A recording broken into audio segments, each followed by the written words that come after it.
नमस्कार दोस्तों, स्वागत है आपका ILMS लाइव टेस्ट यानी कि इंटीग्रेटेड लर्निंग मैनेजमेंट सिस्टम। जो लाइव टेस्ट पीठासीन अधिकारी, सेक्टर ऑफिसर, सभी पोलिंग ऑफिसर्स के लिए महत्वपूर्ण प्रश्न उत्तर को लेकर के मैं हाजिर हूं। जो प्रिजाइडिंग ऑफिसर हैं उनकी जो हैंड बुक है उसमें टोटल 9 चैप्टर्स हैं। तो उन सभी 9 चैप्टर्स से जो इम्पोर्टेंट क्वेश्चन हैं उनको लेकर के मैं आया हूं और उनके उत्तर भी मैं आपको बताऊंगा। तो टोटल 108 प्रश्न हैं। तो कृपया पेशेंस के साथ बैठें और आइए प्रश्नोत्तर को पूरा करते हैं।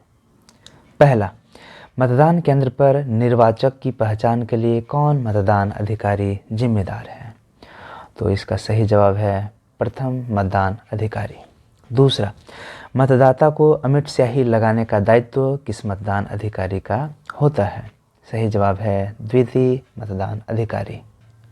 तीसरा प्रश्न, सामान्यतः अमिट स्याही मतदाता के किस हाथ की किस अंगुली में लगाई जाती है? तो सही जवाब है बाएं हाथ की तर्जनी अंगुली पर। चौथा प्रश्न, निर्वाचक नामावली यानी कि इलेक्टोरल रोल की चिन्हित प्रति यानी कि मार्क्ड कॉपी का मतदान अधिकारी कौन होता है? तो मार्क्ड कॉपी प्रथम मतदान अधिकारी के पास होता है। पांचवां, पुरुष मतदाता की स्थिति में निर्वाचक नामावली में मतदाता विवरण वाले बॉक्स में लाल रंग की स्याही से कैसी रेखा खींची जाती है? तो लाल रंग से विकर्ण खींचते हैं। सही जवाब है लाल रंग से एक डायगोनल खींच देते हैं। छठा प्रश्न, महिला मतदाता की स्थिति में निर्वाचक नामावली में मतदाता विवरण वाले बॉक्स में लाल रंग की स्याही से कैसी आकृति बनाई जाती है? तो इसका सही जवाब है बी, लाल रंग से विकर्ण के बाद क्रम संख्या को गोल किया जाता है। सातवां, मतदाता रजिस्टर का प्रभारी कौन मतदान अधिकारी होता है? तो इसका सही जवाब है बी, दूसरा मतदान अधिकारी। आठवां प्रश्न है, यदि कोई मतदाता रजिस्टर में अपना अंगूठा लगाने या हस्ताक्षर करने से इनकार करता है तो उसे मतदान करने की अनुमति दी जाएगी या नहीं? तो इसका सही जवाब होगा बी, नियम 49L के तहत नहीं दी जाएगी।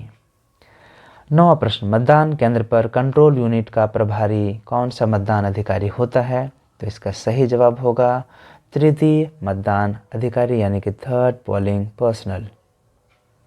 10वां प्रश्न, मतदान केंद्र पर कौन मतदान अधिकारी मतदाता को मतदाता पर्ची देने का दायित्व निभाता है? तो इसका सही जवाब है बी यानी कि द्वितीय मतदान अधिकारी। 11वां प्रश्न, मतदान केंद्र में मतदाताओं के हस्ताक्षर या अंगूठा निशान लगाने के लिए मतदाता रजिस्टर कौन सा प्रारूप है? तो इसका सही जवाब है ए यानी कि प्रारूप 17 क। प्रारूप 17 क। 12वां प्रश्न, अंतिम मतदाता यदि वोट करने से इनकार करता है और कंट्रोल यूनिट में बैलेट बटन तृतीय मतदान अधिकारी ने जारी कर दिया है तो ऐसी स्थिति में क्या करना चाहिए ताकि कंट्रोल यूनिट का बिजी लैंप बंद हो जाए? तो इसका सही जवाब है बी यानी कि कंट्रोल यूनिट को ऑफ करके कंट्रोल यूनिट से वीवीपीएटी को अलग करके कंट्रोल यूनिट का पावर पुनः ऑन कर दें। अब बिजली लैंप बंद हो जाएगा। फिर कंट्रोल यूनिट का क्लोज बटन दबाकर मतदान समाप्ति कर सकते हैं। 13वां प्रश्न है, यदि किसी मतदान केंद्र पर मॉक पोल की प्रक्रिया नहीं की जाती है तो ऐसी स्थिति में वहां पर मतदान की प्रक्रिया होगी या नहीं होगी? तो इसका सही जवाब है नहीं होगी। 14वां प्रश्न, मॉक पोल के दौरान कम से कम कितने वोट डाले जाते हैं? तो इसका सही जवाब है बी नंबर, कम से कम 50 वोट डाले जाते हैं। नोटा सहित प्रत्येक उम्मीदवार के खिलाफ कम से कम 1 वोट डाला ही जाएगा। 15वां प्रश्न है, मॉक पोल के बाद कंट्रोल यूनिट से परिणाम को हटाया जाता है या नहीं? तो इसका सही जवाब है बी नंबर, यस, हटाया जाता है। 16वां प्रश्न, मॉक पोल के बाद वीवीपीएटी के ड्रॉप बॉक्स से मॉक पोल की पर्चियां हटाई जाती हैं या नहीं? तो सही जवाब है हाँ, हटाई जाती हैं। 17वां, मतदान के दिन मॉक पोल के बाद सीआरसी क्या होता है? तो इसका सही जवाब है बी नंबर, यानी कि सीआरसी का पूरा नाम क्लोज रिजल्ट एंड क्लियर होता है। मतदान के दिन मॉक पोल की प्रक्रिया पूरी करने के बाद क्रम से इन्हीं 3 बटन को दबाकर कंट्रोल यूनिट का परिणाम शून्य किया जाता है। 18वां, कंट्रोल यूनिट के रिजल्ट सेक्शन वाले विंडो के आंतरिक हिस्से में कौन सा सील लगाया जाता है? तो इसका सही जवाब होगा डी, यानी कि ग्रीन पेपर सील। 19वां, पीठासीन अधिकारी मतदान समाप्ति के घोषणा मतदान समाप्ति के कितने मिनट पूर्व करेगा? तो इसका सही जवाब है डी, यानी कि 15 मिनट पूर्व। 20वां प्रश्न, मतदान प्रक्रिया के दौरान यह पीठासीन अधिकारी को आभास होता है कि वोटिंग कंपार्टमेंट में वोटिंग मशीन से कोई छेड़छाड़ हो रही है, तो ऐसी स्थिति में पीठासीन अधिकारी एक या एक से अधिक पोलिंग एजेंट को साथ लेकर वोटिंग कंपार्टमेंट का निरीक्षण कर सकता है। ये किस नियम के तहत कर सकता है? तो इसका सही जवाब है नियम 49Q के तहत। 21वां, मतदान समाप्ति के समय पर यदि मतदान केंद्र पर उपस्थित मतदाता हैं तो क्या उन्हें मतदान करने की अनुमति दी जाएगी? तो क्या प्रावधान है? तो इसका जवाब है कि मतदान समाप्ति के समय पर मतदान केंद्र में उपस्थित मतदाताओं को पीठासीन अधिकारी द्वारा हस्ताक्षरित क्रम संख्या लिखे हुए पर्चियां वितरित करनी चाहिए। इस तरह से पर्चियों का वितरण कतार में खड़े अंतिम व्यक्ति से शुरू करना चाहिए। उत्तर है बी नंबर।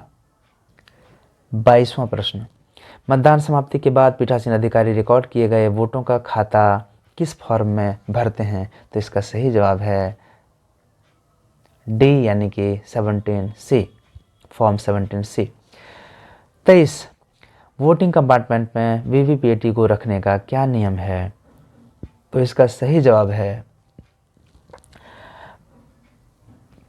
प्रथम ballot unit, first ballot unit के बाईं तरफ वीवीपीएटी को रखा जाता है। 24वां, मतदान केंद्र पर कितनी कतारें होनी चाहिए? तो सही जवाब है बी, यानी कि 3 कतारें, एक पुरुष की, दूसरी महिला की, तीसरी वृद्ध और दिव्यांग की। 25वां प्रश्न, निर्वाचन के उम्मीदवार की सूची किस प्रारूप में प्रदर्शित की जाती है? तो इसका सही जवाब है बी, यानी कि 7A। 26, क्या मतदान केंद्र पर उपस्थित पुलिसकर्मी मतदान केंद्र के अंदर प्रवेश कर सकता है? तो सही जवाब है बी, नहीं, अपरिहार्य कारणों से पीठासीन के बुलाने पर प्रवेश कर सकते हैं। 27वां, निर्वाचन के उम्मीदवार या उसके निर्वाचन अभिकर्ता या मतदान अभिकर्ता यानी कि पोलिंग एजेंट के साथ कोई सुरक्षाकर्मी मतदान केंद्र में प्रवेश कर सकता है या नहीं? तो सही जवाब है सामान्य सुरक्षाकर्मी प्रवेश नहीं कर सकता है, परंतु Z+ सुरक्षा प्राप्त व्यक्ति के आने की दशा में उनके सुरक्षाकर्मी सादे कपड़ों में और अपने हथियार को पूरी तरह छुपाकर प्रवेश कर सकते हैं। जवाब बी नंबर होगा। 28वां, कोई मंत्री या उपमंत्री पोलिंग एजेंट या मतदान अभिकर्ता या इलेक्शन एजेंट के रूप में नियुक्त हो सकता है? तो सही जवाब है नहीं, बी नंबर नहीं। 29वां, किसी मतदान केंद्र में एक समय में कितने मतदाताओं को मतदान बूथ में प्रवेश करने की अनुमति दी जानी चाहिए? तो सही जवाब है सी नंबर, 3 से 4 मतदाता, एक P1 के पास, दूसरा P2 के पास रहेगा, तीसरा P3 के पास रहेगा और चौथा वोटिंग कंपार्टमेंट में वोट कर रहा होगा। 30वां प्रश्न, एक उम्मीदवार मतदान केंद्र पर कितने मतदान अभिकर्ता को नियुक्त कर सकता है? इसके लिए क्या प्रावधान है? तो सही जवाब है इसका सी, एक प्रत्याशी किसी मतदान केंद्र पर एक मतदान अभिकर्ता और 2 रिलीविंग पोलिंग एजेंट नियुक्त कर सकता है, लेकिन एक समय पर उम्मीदवार के केवल एक पोलिंग एजेंट को मतदान केंद्र के अंदर आने की अनुमति दी जाएगी, यानी कि आंसर होगा सी। 31वां, किसी उम्मीदवार के पोलिंग एजेंट की नियुक्ति को यदि रद्द किया जाता है या उसकी मृत्यु हो जाती है तो उम्मीदवार का निर्वाचन अभिकर्ता मतदान समाप्ति से पहले किसी अन्य पोलिंग एजेंट की नियुक्ति कर सकता है या नहीं कर सकता है? तो सही जवाब है बी, कर सकता है, हाँ कर सकता है। 32वां, मतदान अभिकर्ता के रूप में कैसे व्यक्ति को नियुक्त किया जा सकता है? तो इसका सही जवाब है सी, वह व्यक्ति मतदान केंद्र की विधानसभा क्षेत्र का ही निवासी होना चाहिए जिसके पास मतदान पहचान पत्र या किसी सरकारी एजेंसी द्वारा जारी कोई अन्य मान्यता प्राप्त पहचान पत्र होना चाहिए। क्वेश्चन नंबर 33, ग्राम पंचायत के मुखिया या ग्राम पंचायत के सरपंच या ग्राम पंचायत सदस्य आदि को मतदान अभिकर्ता के रूप में नियुक्त किया जा सकता है या नहीं? तो इसका जवाब होगा नहीं, ए नंबर नहीं। सॉरी, इस प्रश्न के आंसर को फिर से मैं सुधार करना चाहूँगा। ग्राम पंचायत के मुखिया या ग्राम पंचायत के सरपंच या ग्राम पंचायत सदस्य आदि को पोलिंग एजेंट के रूप में नियुक्त किया जा सकता है या नहीं? तो इनको नियुक्त करने के लिए ऐसा कोई रेस्ट्रिक्शन नहीं दिया है ECI की गाइडलाइन के अनुसार, तो ये भी नियुक्त हो सकते हैं। ठीक है, यहाँ पे यही अंतर है कि जो मिनिस्टर्स हैं, स्टेट मिनिस्टर हैं, डिप्टी मिनिस्टर हैं, उन लोगों को जो सिक्योरिटी मिलती है उनको स्टेट से पेमेंट मिलता है, सैलरी मिलती है, इसलिए मिनिस्टर्स को पोलिंग एजेंट्स के रूप में नियुक्ति कराने का या करने का जो है प्रावधान नहीं है ECI के गाइडलाइन के अनुसार। 34वां प्रश्न है, मतदान अभिकर्ता की नियुक्ति के लिए कौन सा प्रारूप होता है? तो इसका तो सिंपल सा जवाब है सी, प्रारूप 10। 35, मतदान की तिथि को मतदान प्रारंभ करने के कितने समय पूर्व मॉक पोल की प्रक्रिया शुरू करनी होती है? तो सही जवाब है 90 मिनट पूर्व, यानी कि 1.5 घंटे पूर्व। 36वां प्रश्न है, क्या मतदान के दरमियान कोई मतदान अभिकर्ता मतदाता सूची की प्रति मतदान केंद्र के बाहर ले जा सकता है, हाँ या नहीं? तो जवाब है कि जिस पर उसने टिक लगा लिया है वो वोटिंग के दरमियान फिर बाहर वो नहीं ले जा सकता। आंसर होगा बी। 37वां, क्या कोई मतदान अभिकर्ता मतदान केंद्र के अंदर अपने साथ मोबाइल रख सकता है? तो इसका सही जवाब होगा बिल्कुल भी नहीं, अनुमति नहीं है। 38वां, क्या मतदान के दौरान कोई मतदाता अपने साथ मोबाइल लेकर मतदान केंद्र के अंदर जा सकता है? तो जवाब होगा बी, नहीं। 39वां, मतदान केंद्र में मतदान अभिकर्ता कहाँ बैठेंगे, मतदान केंद्र के अंदर या मतदान केंद्र के बाहर? तो सही जवाब है बी, यानी कि मतदान केंद्र के अंदर मतदान अधिकारियों के पीछे, जहाँ से वे मतदाताओं के प्रवेश और निकास को देख सकें।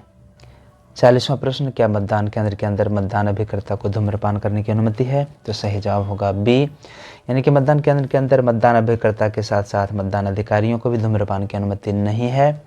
41वां, क्या मतदान केंद्र के अंदर फोटोग्राफी या वीडियोग्राफी की अनुमति है? तो सही जवाब होगा बी, यानी कि अनधिकृत व्यक्ति को मतदान केंद्र के अंदर फोटोग्राफी करने की अनुमति या वीडियोग्राफी करने की अनुमति नहीं है। अधिकृत व्यक्तियों के लिए वीडियोग्राफी या फोटोग्राफी की उतनी ही अनुमति है ताकि मतदान की गोपनीयता भंग ना हो। मतदान केंद्र के अंदर बाहर लाइन में खड़े मतदाताओं की भीड़ की फोटो लेने में कोई आपत्ति नहीं है। 42वां प्रश्न, क्या कोई मतदाता मतदान केंद्र के अंदर अपना वोट देते हुए या बैलेट यूनिट पर अपना मत चिन्हित करते हुए VVPAT की फ़ोटो ले सकता है? तो इसका सही जवाब है बी, बिल्कुल भी नहीं। 43वां, क्योंकि ये गोपनीय होता है। मतदान के दिन क्या ऑब्जर्वर मतदान केंद्र में मतदान का निरीक्षण कर सकता है? तो सही जवाब है ए, यानी कि हाँ कर सकता है। 44वां, क्या माइक्रो ऑब्जर्वर अपने पास मोबाइल फ़ोन रख सकता है? तो सही जवाब है बी, हाँ रख सकता है, लेकिन साइलेंट मोड में। 45वां, मतदान केंद्र के अंदर और बाहर में कितनी दूरी की परिधि तक चुनाव का प्रचार प्रसार वर्जित है? तो सही जवाब है 100 मीटर की परिधि के अंदर कोई प्रचार प्रसार नहीं होना चाहिए, नहीं हो सकता है। 46, क्या मतदान केंद्र के अंदर मतदान अभिकर्ता अपने प्रत्याशी की पार्टी का नाम, प्रतीक या स्लोगन लिखा हुआ सामान प्रयोग कर सकता है? क्या प्रावधान है? तो इसका जवाब है बी, नहीं कर सकता है। हालांकि पोलिंग एजेंट अपनी पहचान के उद्देश्य से शरीर पर अपने उम्मीदवार का नाम दर्शाने वाला एक बैज लगा सकता है। 47वां, क्या कोई सुरक्षाकर्मी या अन्य व्यक्ति मतदान हेतु आने वाले निर्वाचकों की पहचान सत्यापित कर सकता है? तो सही जवाब है बी, बिल्कुल भी नहीं, क्योंकि यह काम निर्वाचन कर्मियों का है और उसमें भी P1 का है। 48वां प्रश्न है, प्रेस्ड एरर का संबंध किस यूनिट से है? तो सही जवाब होगा बैलेट यूनिट से संबंधित है, यानी कि बी। 39वां, VVPAT की सुरक्षा किन 2 चीज़ों से करनी चाहिए? आंसर है बी, यानी कि सूर्य प्रकाश और तेज प्रकाश और ताप से। 50वां प्रश्न है, VVPAT को उसके कार्य के अनुसार और क्या कहा जा सकता है? तो सही जवाब है उपरोक्त दोनों, यानी कि voter verifiable paper audit trail और प्रिंटर मशीन। 51वां प्रश्न है, VVPAT में मुद्रित पर्ची पारदर्शी विंडो में लगभग कितने समय तक दिखती है? तो सही जवाब है सी, यानी कि 7 सेकंड तक। 52वां, बैलेट यूनिट के केबल को किस यूनिट से जोड़ा जाता है? तो बैलेट यूनिट के केबल को वीवीपीएटी से जोड़ा जाता है, तो सही आंसर होगा ए। वीवीपीएटी के केबल को किस यूनिट से जोड़ा जाता है? 53वां प्रश्न है, तो सही जवाब होगा कंट्रोल यूनिट से, यानी कि ए। 54वां प्रश्न है, कंट्रोल यूनिट में बैलेट बटन दबाने पर कौन सा लैंप जल उठता है? तो सही जवाब है बी, यानी कि लाल रंग का बिजली लैंप। 55वां, वीवीपीएटी का ब्लैक नॉब की वर्किंग मोड की अवस्था कैसी होती है? तो वर्किंग मोड होती है वर्टिकल, यानी कि ए। 56वां, वीवीपीएटी के मॉक पोल की पर्ची को निकालकर किस लिफाफे में रखा जाता है? तो सही जवाब है बी, यानी कि काले रंग के लिफाफे में। 57वां, मॉक पोल की पर्चियों को काले लिफाफे में किस पेपर सील से सील किया जाता है? तो सही जवाब है बी, यानी कि पिंक पेपर सील। 58वां प्रश्न है, ईवीएम के संयोजन के बाद कंट्रोल यूनिट को ऑन करने पर वीवीपीएटी में सेल्फ टेस्ट की कितनी पर्चियां गिरती हैं? तो सही जवाब है बी, यानी कि 7। 59वां, यदि कंट्रोल यूनिट का क्लियर बटन दबाने पर डिस्प्ले पैनल में इनवैलिड प्रदर्शित करता है, तो इसका क्या मतलब है? तो सही जवाब है बी, कि इसका मतलब है कि मशीन को क्लियर करने के लिए प्रारंभिक क्रियाओं को पूर्ण नहीं किया गया है, यानी इसके पहले क्लोज बटन को दबाना पड़ेगा, फिर रिजल्ट को दबाना पड़ेगा और तब सबसे अंत में क्लियर बटन को दबाना पड़ेगा। 60वां प्रश्न, यदि कंट्रोल यूनिट का बिजी लैंप जल रहा हो तो क्या टोटल बटन और क्लोज बटन कार्य करेगा? तो सही जवाब है बी, यानी कि नहीं करेगा। 61वां, क्या ईवीएम की कोई इकाई वाईफाई या ब्लूटूथ से कनेक्ट हो सकती है या होती है? तो सही जवाब होगा बिल्कुल भी नहीं। ईवीएम की कोई भी डिवाइस ब्लूटूथ या वाईफाई से कनेक्ट नहीं हो सकती है। ये प्रश्न इसलिए है कि उसको क्या हैक किया जा सकता है ब्लूटूथ या वाईफाई के जरिए? तो बिल्कुल भी नहीं किया जा सकता है। 62वां प्रश्न है, वीवीपीएटी के ड्रॉप बॉक्स को सील करने के लिए कब और कौन सा टैग लगाया जाता है? तो सही जवाब है मॉक पोल के बाद, मॉक पोल की पर्चियां निकालने के बाद एड्रेस टैग से सील किया जाता है वीवीपीएटी के ड्रॉप बॉक्स को। 63वां प्रश्न है, अगर मॉक पोल के दौरान ईवीएम का कोई यूनिट खराब हो गया हो, काम नहीं कर रहा हो, तो किस यूनिट को बदला जाएगा?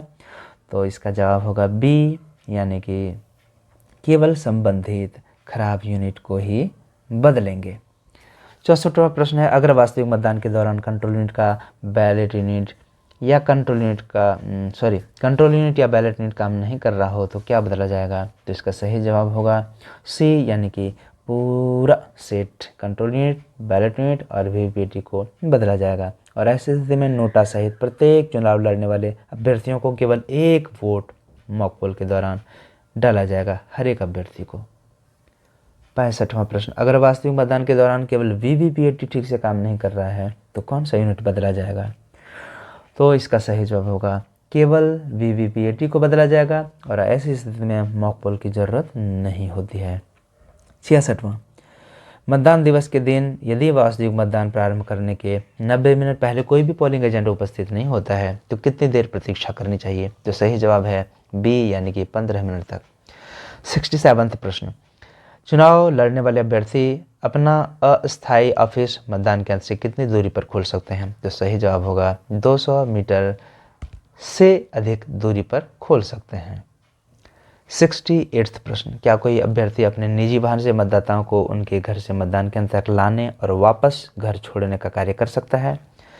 तो इसका जवाब है नहीं, बिल्कुल नहीं, यह अपराध है। 69वां, लोक प्रतिनिधित्व अधिनियम 1951 की धारा 128 क्या कहती है? तो ये बी नंबर इसका आंसर होगा कि चुनाव लड़ने वाले उम्मीदवार और मतदान अभिकर्ता को मतदान की गोपनीयता बनाए रखने का इसमें प्रावधान है। 17वां प्रश्न है, मतदान केंद्र के 100 मीटर के भीतर यानी दायरे में चुनावी प्रचार प्रसार करना अपराध है। कोई भी व्यक्ति इस प्रकार की गतिविधियों में संलिप्त होता है तो उसे बिना वारंट के गिरफ्तार किया जा सकता है और मुकदमा चलाया जा सकता है। ऐसा किस प्रावधान में है? तो इसका जवाब है लोक प्रतिनिधित्व अधिनियम 1951 की धारा 130। 71वां प्रश्न, लोक प्रतिनिधित्व अधिनियम 1951 की धारा 134 क्या है? तो इसका जवाब है कि बी, यानी कि किसी पीठासीन अधिकारी या मतदान अधिकारी द्वारा बिना किसी उचित कारण के अपने कर्तव्यों के उल्लंघन या किसी भूल चूक का दोषी होने पर यह एक संज्ञेय अपराध होता है। 72वां प्रश्न, किसी भी व्यक्ति द्वारा चुनाव में धोखाधड़ी से या अनधिकृत रूप से मतदान केंद्र से वोटिंग मशीन ले जाने का प्रयास करता है या ले जाता है या उकसाता है तो उसके लिए क्या प्रावधान है? तो जवाब है लोक प्रतिनिधि अधिनियम 1951 की धारा 135 में के अनुसार उसे 500 रुपये का जुर्माना या 1 वर्ष का कारावास या फिर दोनों तरीके से दंडित किया जा सकता है।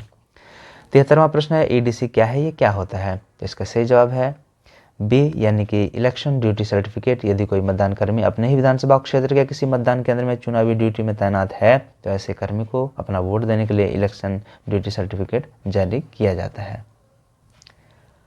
74वां प्रश्न है, पोस्टल बैलेट क्या है? तो इसका सही जवाब है बी यानी कि यदि कोई मतदान कर्मी अपने निवास स्थान की विधानसभा क्षेत्र के अलावा किसी अन्य विधानसभा क्षेत्र में ड्यूटी पर तैनात है और उसी दिन उसके अपने निवास स्थान की विधानसभा क्षेत्र में मतदान की तारीख है तो ऐसे मतदान कर्मी को अपना वोट देने के लिए डाक पत्र जारी किया जाता है जो चुनाव आयोग द्वारा प्रशिक्षण के दौरान ही सुविधा केंद्र पर उपलब्ध कराया जाता है।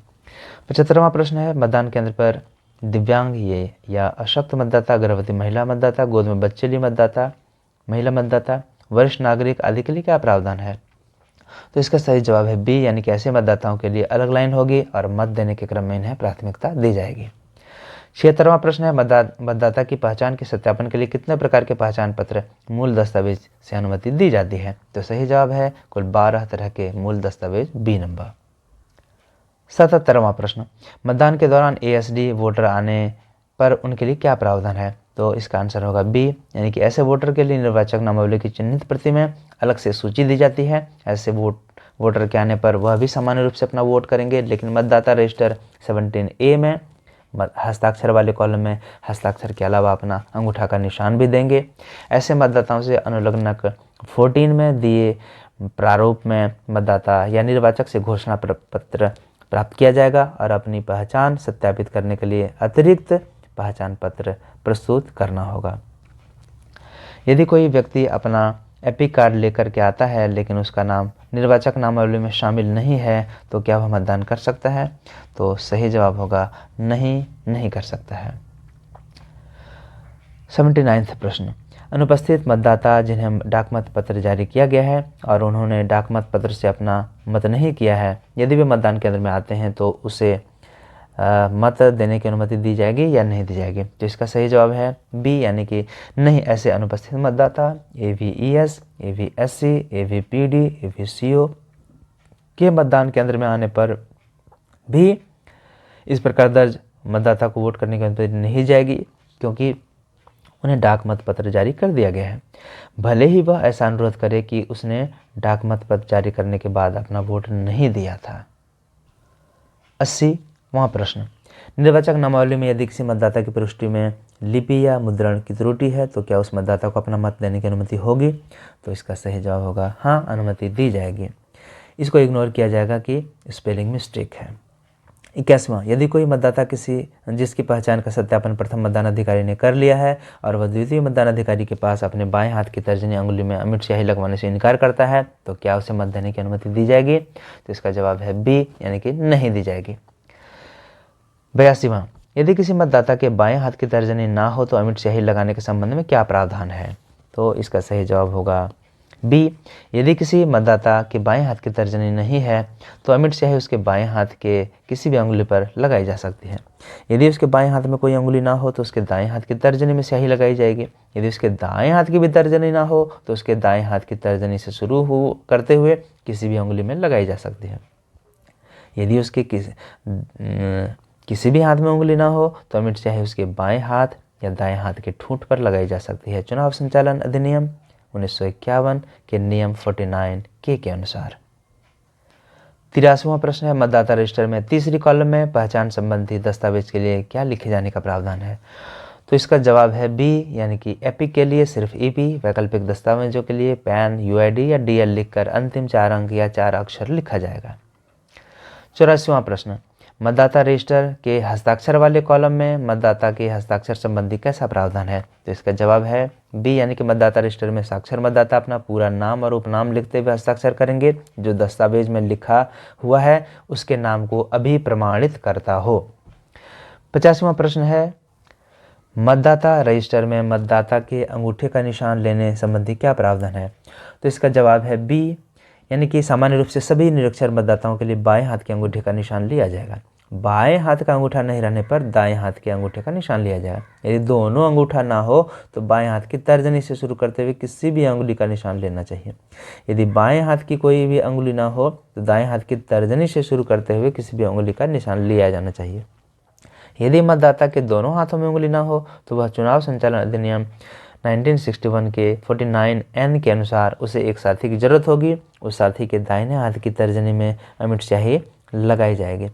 मतदाता रजिस्टर के कॉलम 4 में उनके साथी का ही हस्ताक्षर या अंगूठे का निशान लिया जाएगा और कॉलम 5 में इसका जिक्र किया जाएगा कि यह हस्ताक्षर या अंगूठा निशान उसके प्रमुख साथी का है। 86वां, मतदाताओं का मतदाता रजिस्टर में हस्ताक्षर या अंगूठे का निशान लेने के बाद मतदाता को मतदाता पर्ची कौन मतदान अधिकारी जारी करते हैं? तो इसका सही जवाब है बी, यानी कि द्वितीय मतदान अधिकारी। 87वां प्रश्न, ऐसे मतदाता जिन्होंने अपने सहयोगियों की सहायता से मतदान किया या संबंधित प्रकरणों का रिकॉर्ड किस रूप में संधारित किया जाएगा? ऐसे मतदाता जिन्होंने अपने सहयोगी की मदद से मतदान किया तो ऐसे प्रकरण का रिकॉर्ड प्रारूप 14A में किया जाएगा, 14A में। तो इसका सही जवाब होगा ए। 88वां प्रश्न है, मतदाता के साथ सहयोगी सिर्फ वोटिंग कंपार्टमेंट पर तक गया है तो क्या उनका रिकॉर्ड 14A में रखा जाएगा? तो इसका जवाब होगा नहीं रखा जाएगा, क्योंकि वो सिर्फ वोटिंग कंपार्टमेंट तक अपने साथी को छोड़ने गया है, अपने मतदाता को छोड़ने गया है। 89, किस नियम के तहत कोई मतदाता रजिस्टर प्रारूप 17A में विधिवत प्रविष्टि करने और उस रजिस्टर पर हस्ताक्षर या अंगूठा का निशान लगवाने के पश्चात अपना मत डालने से इनकार कर सकता है? तो इसका जवाब है 49O, यानी कि बी नंबर।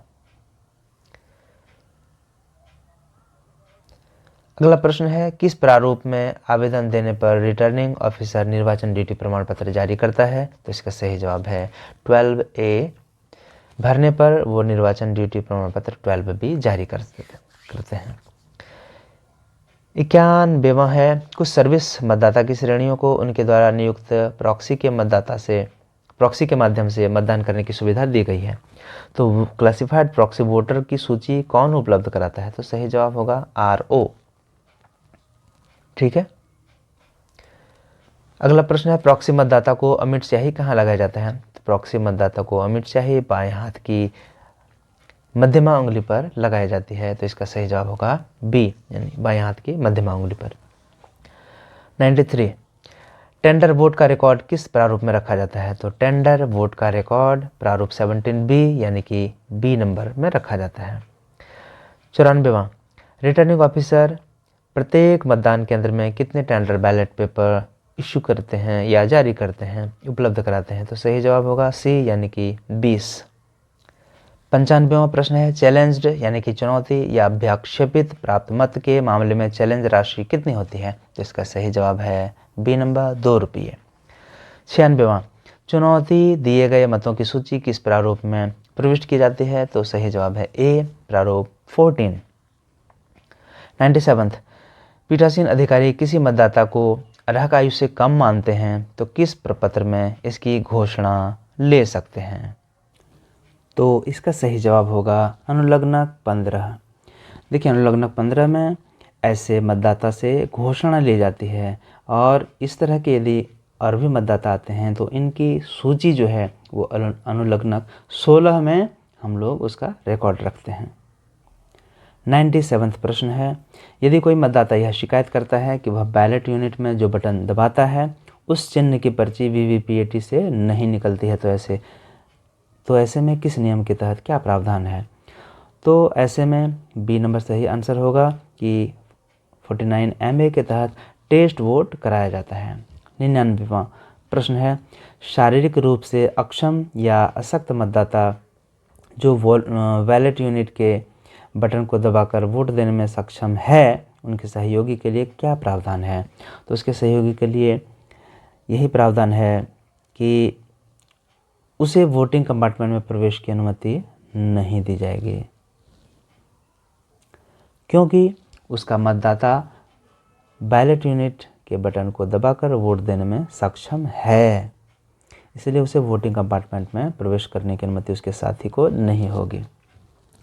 16वां प्रश्न है, एएसडी की सूची में यदि कोई दर्ज मतदाता अपना मत प्रयोग करने आता है तो इस संबंध में प्रथम मतदान अधिकारी को क्या करना चाहिए? तो इसका सही जवाब होगा कि ऐसे व्यक्ति का फॉर्म 17A में साक्षर मतदाता की स्थिति में अंगूठा और हस्ताक्षर दोनों लिया जाएगा। 101 मतदान की समाप्ति और कंट्रोल यूनिट को स्विच ऑफ करने से पहले कंट्रोल यूनिट का कौन सा बटन दबाना अनिवार्य है? तो मतदान की समाप्ति और कंट्रोल यूनिट को स्विच ऑफ करने से पहले हमें क्लोज बटन दबाना जरूरी है, जो कि सी है। 102 मतदान की समाप्ति के समय पीठासीन अधिकारी अंतिम मतदाता की प्रविष्टि करने के बाद लाल रंग की कलम से एक सीधी रेखा खींचकर अपना हस्ताक्षर बयान अंतिम मतदाता की क्रम संख्या है तथा उपस्थित सभी मतदान अभिकर्ता के हस्ताक्षर किस प्रारूप में लेते हैं? तो इसका सही जवाब है 17A। 103वां प्रश्न है, मतदान समाप्ति के समय पीठासीन अधिकारी कंट्रोल यूनिट में प्रदर्शित होने वाली तिथि और समय किस प्रारूप में अंकित करते हैं? तो मतदान समाप्ति के समय पीठासीन अधिकारी कंट्रोल यूनिट में प्रदर्शित होने वाली तिथि और समय ये पीठासीन अधिकारी की डायरी में रिकॉर्ड करते हैं। 104वां प्रश्न है, पीठासीन अधिकारी द्वारा मतदान समाप्ति की लिखित घोषणा किस प्रारूप में की जाती है? पीठासीन अधिकारी द्वारा मतदान समाप्ति की घोषणा बी नंबर में की जाती है। पीठासीन अधिकारी की घोषणा के प्रारूप पार्ट 3 में की जाती है। 105वां प्रश्न है, क्या मतदान केंद्र पर उपस्थित उम्मीदवार या फिर उनके निर्वाचन अभिकर्ता या फिर पोलिंग एजेंट्स निर्वाचक नामावली के चिन्हित प्रति के लिफाफे पर अपनी मुहर लगा सकते हैं? तो इसका सही जवाब है हाँ, लगा सकते हैं, बी नंबर। अगला प्रश्न है, दर्ज किए गए मतों का मतपत्र लेखा की अनुप्रमाणित प्रति मतदान अभिकर्ताओं को दिए जाने का नियम है या नहीं है? तो इसका सही जवाब होगा हाँ, है, नियम 49S के अनुसार। 107वां प्रश्न है, संग्रहण केंद्र पर यानी कि रिसीविंग सेंटर पर कितने प्रकार के पैकेट जमा होंगे? तो इसका सही जवाब होगा 6C। ठीक है। 108वां प्रश्न और अंतिम प्रश्न है, मतदान केंद्र पर समय समय पर होने वाली विभिन्न घटनाओं का जिक्र किस प्रारूप में किया जाता है? तो इसका सही जवाब है ए, यानी कि पीठासीन अधिकारी की डायरी में ये सारी चीज़ों का जिक्र होता है। तो समझने विभिन्न तरह की घटनाओं से संबंधित रिकॉर्ड जो है वो पीठासीन अधिकारी की डायरी में रखा जाता है। तो उम्मीद है इस वीडियो से आपको कुछ हेल्प मिलेगा लाइव टेस्ट में और ऐसे भी आपका ज्ञानवर्धन करने में। तो मिलते हैं अगले वीडियो में फिर कोई नई जानकारी के साथ। तब तक आप सभी का पूरा धन्यवाद पूरा वीडियो देखने के लिए।